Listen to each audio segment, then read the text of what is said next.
হ্যালো বন্ধুরা, এটা হচ্ছে মায়ানমার 7.5 এর একটা স্কেলে ভূমিকম্প হয়েছে। অনেকেই দুঃখের খবর।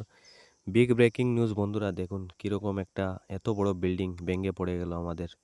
চোখের সামনে। আর ভিডিওর মাধ্যমে দেখতে পাচ্ছেন, ভিডিওটা সংগৃহীত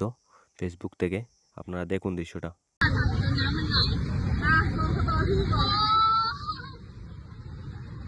ရှေ့ဖတ်ပြမဟုတ်လမ်းလိုက်တာအကွင်းကိုရီးယားကြောက်အားလန့်အားနဲ့ထွက်ပြေးပါတယ်ဆိုမှဘယ်နှမ်းမှပြေးကြမရှိဘူးဘယ်ပြေးလို့ပြေးရမှမသိဘူးဒီကြီးတွေလည်းပြေးမယ်ဘလို့ခုံဆင်းရတော့မှလို့ပြေးရမှလို့နဲ့ဟိုဘက်ကြည့်လိုက်တော့တရားအဟောင်းကြီးရပါ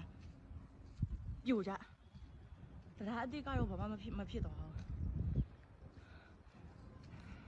ဆိုင်မှာစားနေတဲ့ဧည့်သည်ကြီးလည်းအမှမောက်ပြီးတော့နေရတယ်မန်လေးတွေတခြားနေရာတွေတော့ဘလို့လည်းမသိဘူး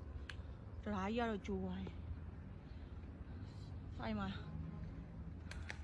ဟိုဘက်မှာလည်းဖျားတွေလည်းပြုတ်ကြညီကြီးတွေဘယ်တော့တောင်အပ်သွားလဲ